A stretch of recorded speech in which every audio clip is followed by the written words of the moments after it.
Kalau mau belajar bisnis Mas, itu Ya. bisa nggak misalnya datang ke sini belajar mulai dari nol sampai Ya, ya boleh Mas ya. Banyak teman-teman di Jogja yang ya sering sharing kemari gitu ya, sharing. Dulu dia punya koleksi beranjangan, pengen ditangkarkan gitu, tapi saya lebih dulu memulai bisa menangkarkan terus sharing. Banyak teman-teman yang sudah kemudian berhasil juga gitu menangkarkan dengan sharing kemari gitu. Melihat langsung kandang ternak, kemudian nanti Mas Sapi cara membesarkannya gimana, menyuapinya gimana, proses penjodohan dulu gimana, itu boleh. Bagi saya tidak ada masalah gitu ya untuk belajar menangkarkan burung beranjangan ini.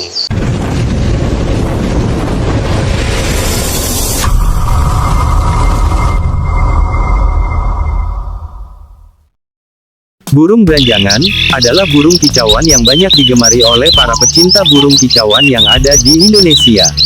Pada habitat aslinya, burung beranjangan tinggal di tempat-tempat yang kering, di kawasan tanah yang gersang, daerah rerumputan, kawasan berbatu karang, dan gunung pasir. Di Pulau Jawa, ketika sedang musim tebu dan musim memetik kedelai, burung beranjangan selalu muncul dan membuat sarang di tempat yang kering, atau berbatuan. Selain suaranya yang merdu, ternyata burung beranjangan bisa menirukan beberapa kicau burung lain dengan suara yang indah. Kicauannya yang nyaring, kadang menjadi hiburan tersendiri bagi para petani di sawah. Burung beranjangan, atau Miraphra japonica, adalah spesies burung pengicau Passeriformes, yang termasuk ke dalam famili Alaudidae. Untuk ciri-cirinya, burung beranjangan ini memiliki warna dasar coklat, dan dilengkapi dengan garis yang berwarna abu-abu, dan terdapat bintik-bintik.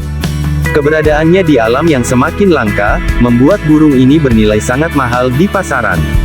Tak heran, banyak orang yang ingin menangkarkan burung beranjangan ini untuk meraup cuan. Akan tetapi, apabila Anda hendak melakukan penangkaran burung beranjangan, terdapat beberapa hal yang memang harus diperhatikan. Sebab pada dasarnya, burung beranjangan rawan sekali mengalami stres, apabila tempat tinggalnya dimasuki oleh manusia. Dan bahkan, induk beranjangan akan memecahkan sendiri telur-telur yang telah dieraminya. Bagi Anda yang ingin ternak burung beranjanga, berikut tips-tips cara ternak burung beranjangan bagi pemula, yang wajib kalian tahu. Untuk memperoleh informasi lengkap mengenai cara penangkaran burung beranjangan ini, kami langsung bertanya kepada pemilik John Deal Bird Farm. Di kalangan Branjes mania atau penggemar burung beranjangan, nama John Deal Bird Farm sudah sangat dikenal. Peternakan beranjangan milik Ahmad Hanif ini sudah memunculkan banyak jawara-jawara kontes di kelasnya. Sudah ratusan anakan yang dihasilkan sejak tahun 2018. Selamat menikmati tayangan kami. Assalamualaikum warahmatullahi wabarakatuh. Halo sobat semua, jumpa lagi di channel ini. Kali ini saya berada di John Deal Bird Farm. Nah, bagi teman-teman kicau mania pasti sudah familiar dengan yang namanya John Deal Bird Farm. Nah, kali ini saya dengan juragannya langsung, Mas Hanif. Beliau ini sudah menekuni bisnis penangkaran burung beranjangan ini dan sudah sukses, merasakan kesuksesan dari usaha ini. Nah, semoga tayangan ini bisa menjadi inspirasi bagi kita semua untuk memulai bisnis. 5, 4, 3, 2, 1, 0. Ini Mas, mau tanya, misalnya saya belum pernah menangkarkan burung apapun itu. Misalnya mau terus belajar langsung ke beranjangan, itu bisa nggak? Atau harus mulai belajar ke burung lain dulu untuk sebelum ke beranjangan ini? Ini beranjangan kalau boleh dibilang itu tingkat kesulitannya relatif tinggi Mas, dibandingkan burung-burung lain ya. Kalau saya menyarankan berlatih dulu dari burung yang tingkat kesulitannya relatif lebih rendah gitu ya. Karena selain saya mulai ternak beranjangan, saya juga pengalaman beternak di burung lain ya sebelumnya gitu. Dulu blackthroat gitu. Ketika itu mungkin di Indonesia dan mungkin di Jogja ya khususnya itu belum banyak peternak, masih bisa dihitung dengan jari, belum ada 5 orang ketika itu. Memang tingkat kesulitannya tinggi, tapi itu semua kita bermodal dengan kesabaran, ketelatenan, mempelajari, akhirnya ketemu juga. Dan sekarang penangkar juga banyak gitu ya. Kalau mau menangkarkan dengan bermodal belum pernah menangkarkan burung lain, saya kira kok lebih baik menangkarkan dulu seperti Nyun Sewu. Saya gambarkan kenari dulu. Ya, dari kenari nanti ada beberapa hal yang bisa diadopsi. Ilmu beternak kenari itu ada beberapa hal yang bisa diadopsi, diterapkan di Branjangan gitu. Cuman ada tingkat kesulitan tertentu di Branjangan yang tidak kita dapatkan di kenari gitu. Sehingga dari kenari yang relatif lebih mudah, ini kita mungkin bisa mengambil 30% dari keseluruhan total beternak Branjangan gitu ya. Ya karena ini Mas, penjodohannya juga lain, kemudian sarangnya juga lain, dan tingkat adaptasi dengan manusia ini, respon terhadap manusia ini antara kenari dan Branjangan beda gitu. Branjangan lebih sulit dikendalikan daripada kenari, lebih mudah stres gitu ya. Iya, itu. Nih, labet kenari itu kan tingkat adaptasi dengan manusia lebih mudah. Ibaratnya nggak dipakani lah, iso ngendok iso mana gitu. Iya, berarti karena bisnis ini memang hasilnya besar, tapi resikonya juga tinggi. Jadi buat kalian yang belum punya pengalaman dalam bidang penangkaran burung, mungkin sebaiknya sambil menabung untuk nanti membeli anakan yang atau siapan burung Branjangan, sebaiknya kalian bisa berlatih dengan menangkarkan burung-burung yang memiliki harga yang bisa terjangkau dulu, antara lain tadi kenari ataupun lovebird ya. Jadi kalau nanti sudah sukses lah menangkarkan burung-burung tersebut, mungkin bisa beralih ke Branjangan, sehingga kita bisa meminimalkan resiko kegagalan Ya, karena ini juga memerlukan modalnya yang besar. Nah, untuk anakan ini harganya berapa Mas?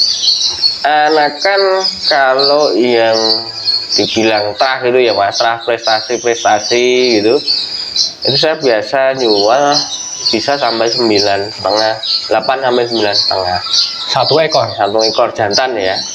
Jantan kalau yang standaran ya sekitaran 6 lah, 6 jutaan.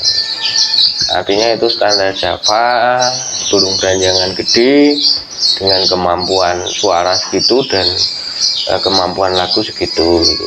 Cuman kalau proses membentuk menjadi burung berprestasi itu tidak juga sepenuhnya bergantung dengan faktor gen, juga tidak gitu. Faktor gen mungkin beberapa persen gitu ya, tapi proses melatih, kemudian proses perawatan itu juga sangat menentukan. Itu umur berapa itu Mas? 6 juta sampai 9,5? Rata-rata saya menjual ketika dia udah mandiri Mas, makan jangkrik sendiri bisa ya. Jangkrik kecil-kecil itu, jangkrik bering bilangnya orang Jogja, jangkrik alam itu, dia udah yang burung berbulu ya, itu dia sudah bisa makan sendiri sekitar umur 28 hari, 30 hari. Satu bulan. Iya. Nah, dengar sendiri toh, umur 1 bulan aja harganya 6 juta sampai 9,5 juta. Nek mati terus piye? Gitu.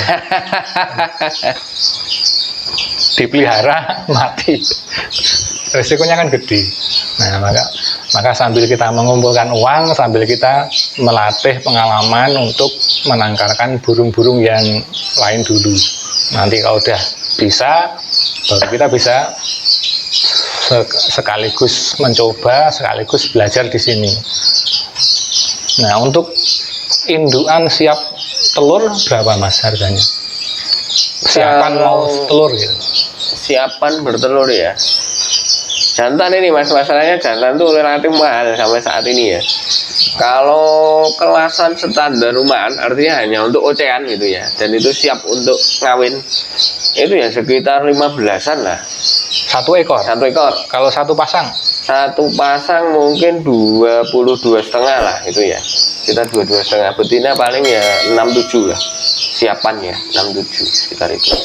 Tapi kalau kita bilang burung yang sudah pernah kontes, nah ini mahal banget gitu. Mahal banget. Ya 25 up lah satu ekor.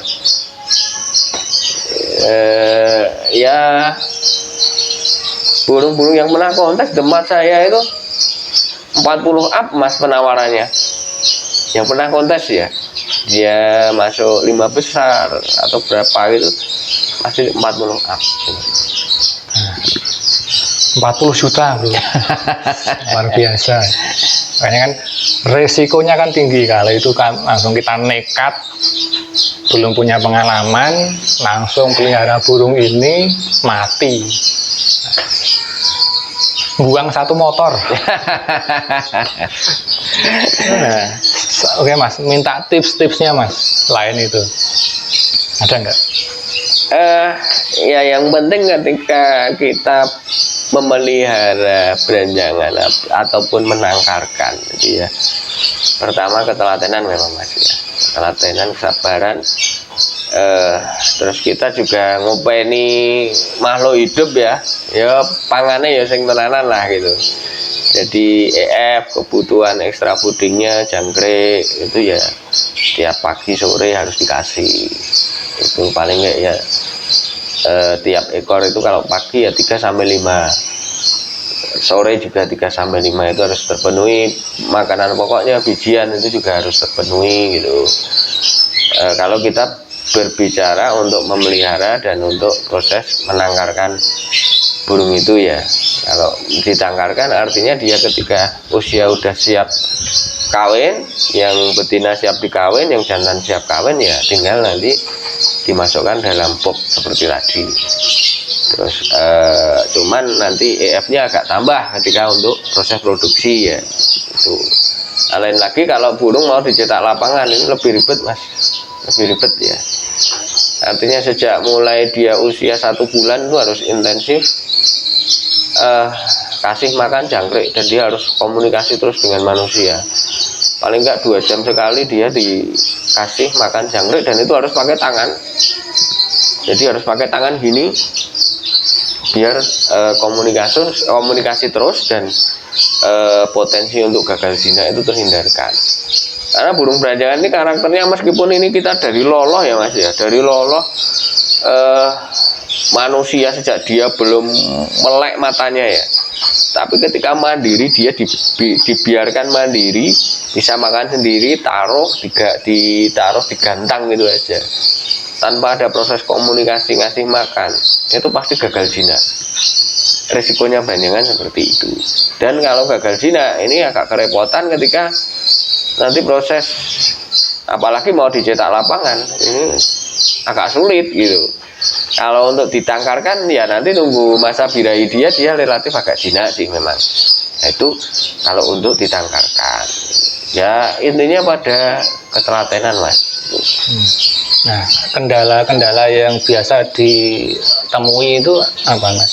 Mulai dari kecil sampai ditangkarkan. Pertama mungkin dari usia anakan ya mas ya. Usia anakan itu rentannya nanti di pencernaan. Kita harus ngontrol yang namanya kotoran, bentuk kotoran burung itu seperti tadi kami ceritakan itu ya. Jadi ketika usia di bawah sebulan itu selalu kita pantau dia kotorannya bentuknya bentuk yang memenuhi standar atau enggak gitu. Ketika encer ya harus kita treatment, kita obati gitu. Kendalanya mungkin kalau anakan di situ mas, di situ ya. Nah ketika usia 1 bulan sampai 3 bulan seperti tadi, resikonya biasanya di gagal jinaknya.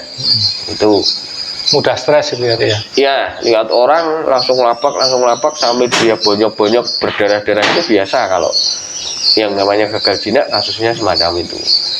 Nah itu memang treatmentnya seperti tadi, harus komunikasi, ngasihnya pakan supaya dia benar-benar tergantung dengan orang dulu. Ketika nanti usia udah 3 bulan, karakter dia udah terbentuk, Mas. Dia dimandirikan udah jinak. Sampai dewasa dia jinak. Cenderungannya gitu ya. Asal tidak ada peristiwa yang benar-benar dia bikin kaget, misalnya tubruk kucing mau piye kurungannya, lah itu lain ceritanya ya. Tapi kalau terkondisi 3 bulan up itu dimandirikan udah enggak masalah. Tuh. Terus kalau kendala yang lain, kalau untuk cetak lapangan ya mastering, proses mastering, pemasteran. Karena kalau bicara untuk penyiapan kontes, lagu harus bagus. Nah ini kita cari master ya, master yang bener-bener receh, yang sering bunyi gitu. Kalau master mahal, lagunya istimewa tapi nggak receh juga percuma gitu. Akhirnya dia kemasukan dari materi-materi isian yang kurang bagus. Ini juga bikin kita kurang bisa menerima keadaan itu dengan sesuai harapan kita gitu. Nah terus kalau penjodohan ya ini benar-benar kita juga harus mengkondisikan betina itu benar-benar sudah siap dan birahi untuk dikawin gitu. Kalau enggak nanti betina belum siap sementara pejantan birahinya over gitu ya. Itu yang terjadi pembantaian nanti. Betina pasti dibantai oleh jantannya karena kesiapannya tidak berbarengan gitu. Ya yang penting atau syukur malah yang penting itu betinanya udah siap, jantannya antaranya siap pora gitu ya. Nanti lihat betina biasanya dia siap gitu. Ya, tuh. Terus kalau kendala yang lain mungkin juga adaptasi terhadap sangkar tadi. Dia kalau kurang nyaman nanti telurnya nggak di sarang, di luar sarang gitu, ting cacar itu Mas.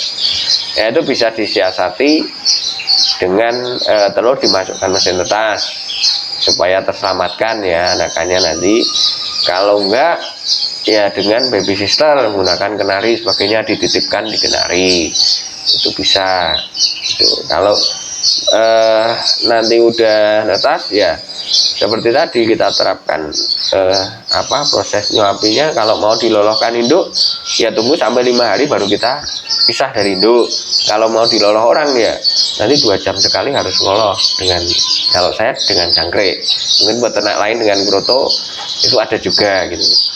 Tinggal pengalaman masing-masing nih. Yeah. Jadi memang pengalaman itu sangat menentukan dalam keberhasilan menangkarkan burung ini. Iya. Oke, demikian tadi wawancara eksklusif ya dengan bosnya Jondil Bird Farm ya. Semoga tayangan kami bisa menginspirasi kalian semua untuk dalam hal memulai bisnis. Dan semoga tayangan ini berguna buat siapa saja yang menonton tayangan ini. Oke, dari kami cukupkan sekian. Sampai jumpa dan salam sukses. Alright.